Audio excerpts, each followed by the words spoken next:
Dan inilah yang menjadi doa kita ketika tahiyat akhir itu. Makanya sholat itu adalah dialog, komunikasi seorang hamba dengan Rabbnya, yang tidak pakai penterjemah Bapak Ibu. Ini dikatakan oleh Rasulullah itu. Ma minkum min ahadin illa sayukallimuhu rabbuhu laisa bainahu wa baina turjuman wala hijaban yahjubuhu. Tidaklah salah seorang di antara kamu yang mana dirinya mampu berdialog dengan Tuhannya. Tidak ada penterjemah dan tidak ada jarak dan tabir yang mampu menghalangi rohaninya untuk bermusyahadah dan bermuajahah dengan Allah itu. Tidak ada penghalangan itu. Berjumpa Rasulullah dengan Tuhannya. Setelah berjumpa, barulah ditawarkan Allah.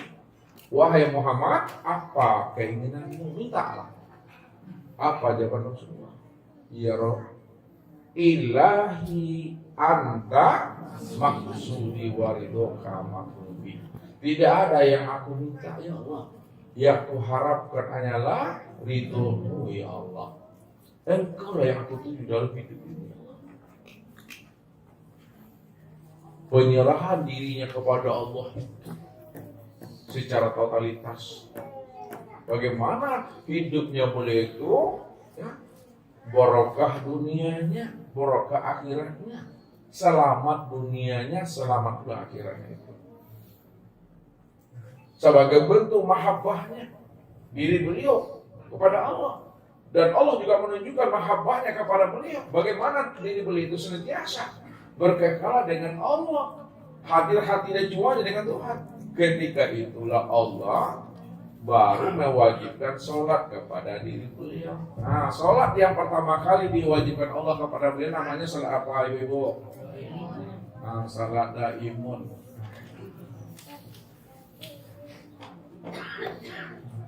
Alladzina fi sholatihim itulah sholat yang berkekalan, sholat yang berkesinambungan, amal yang daim.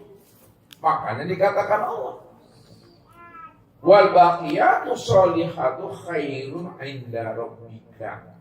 Amal yang kekal, amal yang daim, amal yang berkesinambungan itulah amal yang terbaik, amal yang dicintai dan diridhoi oleh Allah. Jadi kalau kita ingin diridhoi Allah, ingin dicintai Allah, maka hendaklah kita beramal daim, beramal yang berkekalan, amal yang baku. Nah, setelah itu baru ada perintah salat. Ya, 50 rakaat. Baru mendapatkan perintah salat ya. Yang ketiga apa? 17 rakaat. Ya 5 waktu itu. 5 waktu. Setelah Rasulullah mendapatkan perintah salatnya 5 waktu, ya 17 rakaat itu, maka Rasulullah pun disempurnakan oleh Allah ilmu untuk melaksanakan salat daimun ini dan salat yang 5 waktu itu. Ilmu yang diajarkan oleh Allah kepada diri beliau. Ini yang disebut namanya dengan ilmu ma'rifat yang diturunkan Rasulullah, ilmu ma'rifat dulu. Yang kedua baru namanya ilmu hakikat. Yang ketiga adalah ilmu thariqat, dan yang terakhir adalah ilmu syariat. Kebalikan dari kita. Kalau kita apa dulu? Syariat, habis itu habis thariqat, habis hakikat. Kalau Rasulullah ma'rifat dulu. Ilmu ma'rifat itu disebut namanya ilmu apa Ibu? Apa nama ilmunya? Itu namanya ilmu hikmah. Ilmu hakikat disebut ilmu tauhid. Ilmu thariqat tasawuf. Ilmu syariat fikih. Yang diajarkan. Makanya orang yang sudah mendapatkan ilmu ma'rifat hikmah, maka terbukalah akan apanya? Sirnya, rahasia diri. Sedangkan orang yang sudah memahami ilmu hakikat tauhid, akan terbukalah rahasia dirinya, yaitu ruh. Orang yang sudah mendapatkan ilmu tarekat tasawuf, maka terbukalah rahasia hatinya. Orang yang telah mendapatkan ilmu syariat fikih, maka terbukalah rahasia batang tubuhnya. Itu yang didapatkan oleh Rasulullah, ilmu itu. Makanya ilmu syariat fikih itu tuh pakaian bagi tubuh.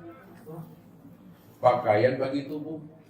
Sedangkan ilmu tarekat tasawuf pakaian bagi hati.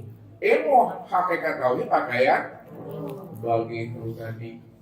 Sedangkan ilmu ma'rifat hikmah itu adalah pakaian bagi sir. Ini yang namanya pakaian cap jempol seorang mukmin kepada Tuhan. Yang sempurna sudah. Ada dapat ilmu ini, baru Rasulullah turun. Nah, turun lagi. Oke, Masjidil Haram ini. Waktunya berapa? Sepertiga malam. Ini kan tuntas nih. Lalu apa hikmah yang bisa kita ambil? Nah, lihat, ini hikmahnya kita ambil lagi. Kita masuk ke dalam lagi. Ini cerita nih baru nih. Ya, cerita, kita menceritakan proses perjalanan syariat, tarekat, hakikat, Islam, iman dan ihsan. Apa hikmahnya? Hikmahnya Bapak Ibu, sebelum Nabi itu diperintahkan Allah untuk mendirikan sholat daimun, sholat 50 kali, sholat 17 kali, apa yang lebih dahulu yang dikenalkan Nabi kepada Tuhannya?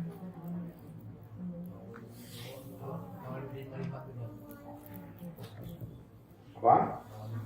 Awaludin ma'rifatullah, berlikok dulu dengan Tuhan. Jadi sebelum ada perintah sholat daimun, sebelum ada perintah sholat yang 50, sebelum ada perintah sholat yang 17, yang pertama kali itu adalah awaludin ma'rifatullah, berlikok dengan Tuhan, berjumpa dulu dengan Allah. Bapak Ibu,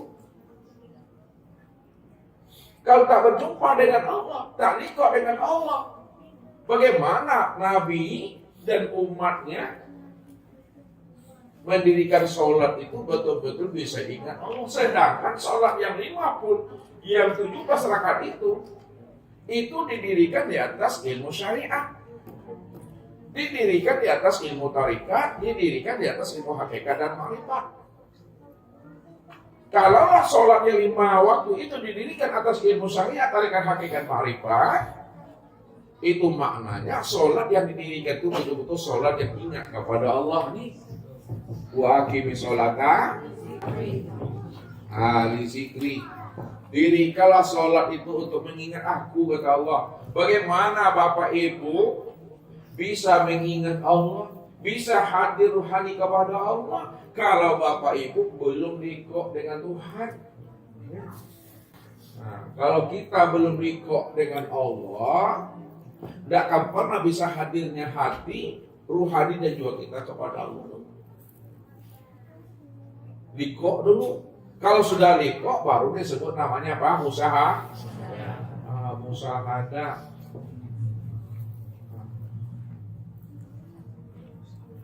Kalau udah musahadah, baru muwajjah, bertatap wajah. Kalau udah muwajjah, baru kalau udah fana, baru baqo. Jadi untuk baqo jalannya adalah fana. Ini untuk baqo berkekalan, ya, itu yang daim tadi itu jalannya itu fana. Untuk bisa fana, bermuwajahah dulu, bertatap wajah dulu. Untuk bermuwajahah, bermusyahadah dulu. Untuk bermusyahadah, likok dulu. Untuk likok baru ma'rifat. makrifat kepada Allah. Makanya awaludin ma'rifatullah. Awal ya beragama kita kenal sholat tuh, puasa, zakat, haji itu mesti makrifat. Untuk ma'rifatullah itu ya keluar kita dari diri Tuhan. Untuk bisa kita kenal Allah, keluar kita dari diri Tuhannya, keluar dulu.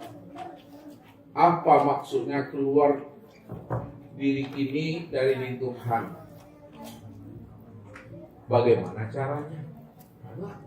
Supaya kita bisa keluar keakuan diri kita, yang merasa diri kita ini bersifat wujud, yang merasa diri kita ini bersifat sama, yang merasa diri kita ini bersifat basar, yang merasa diri kita ini bersifat kalam, ilmu, kuda, irada, dan hayat. Maka prosesnya kata Nabi, supaya kita keluar dari diri Tuhan, mutu qabla anta mutu, matikan dirimu sebelum dirimu mati. Berarti untuk keluar daripada diri Tuhan itu, supaya kita bisa kenal Tuhan, jalannya adalah mati. Ini sini kita buat mutu qabla anta mutu, supaya kita bisa kenal Allah. Jadi kalau kita ingin makrifat, ingin kenal Allah, ya, keluar kita dari diri Tuhan. Supaya kita keluar dari diri Tuhan, matikan keakuan diri itu. Keakuan diri yang mengaku wujud dan yang bersifat nih. Matikan keakuan diri yang merasa diri itu yang wujud dan yang bersifat. Ini yang mesti dimatikan dulu Bapak Ibu. Bila engkau adalah engkau, maka engkau tak kenal aku. Bila engkau bukanlah engkau, maka engkau pasti kenal dengan aku. Apa maksudnya tuh? Bila engkau adalah engkau, maka engkau tak kenal aku. Bila engkau merasa bahwa engkau lah yang wujud, engkau yang sama, engkau yang basar, engkau yang ilmu, engkau kuda, irada, dan hayat, maka ketika itu engkau takkan pernah bisa mengenal aku. Karena akulah yang wujud itu. Aku yang sama, aku yang basar, aku yang kalam, aku yang ilmu, aku yang kuda, irada, dan hayat. Namun apabila engkau bukanlah engkau, pasti engkau kenal aku. Apabila engkau sudah menyadari engkau tiada wujud, engkau tiada bersifat sama, berarti tuli. Tiada bersifat basar, berarti buta. Tiada bersifat kalam, berarti bisu. Tiada bersifat ilmu, berarti bodoh. Tiada bersifat kuda dan iradat, berarti adalah lemah dan papa. Tiada bersifat hayat, berarti mati. Ketika itulah engkau bisa mengenal akan aku. Akulah yang wujud, aku yang melihat, aku yang mendengar, aku yang berkata, aku yang mengetahui, berkuasa, berkehendak dan hidup, itu kata Allah. Makanya pada saat Bapak Ibu udah mati rasa keakuan diri yang ada pada diri, ketika itulah Bapak Ibu disebut namanya ma'rifat. Ketika Bapak Ibu sudah mati keakuan diri Bapak Ibu, ketika itulah Bapak Ibu dikatakan ma'rifat. Kenal Allah. Allah lah yang wujud dan Allah yang bersifat. Kita tidak wujud dan kita tidak bersifat. Yang wujud dan bersifat siapa, Bu? Allah. Kalau Allah yang wujud, Allah yang bersifat. Yang hayat itu siapa tuh? Allah. Yang sama basar? Allah. Yang kalam ilmu? Allah. Yang kuda iradah? Itu udah ma'rifat sudah. Rupanya ma'rifat itu, ya, itulah yang menghantarkan kita itu kepada liqo. Ma'rifat itu menghantarkan kita liqo. Liqo itu menghantarkan kita bermusyahadah. Musyahadah itu menghantarkan kita bermuwajahah. Muwajahah menghantarkan kita kepada fana-fana, menghantarkan kita kepada waktu. Rupanya ma'rifat, liqo dan musyahadah itu adalah pada diri sendiri. Mengenal Allah menyumpahi Allah, memandang dan bertatap wajah dengan Allah itu pada diri sendiri.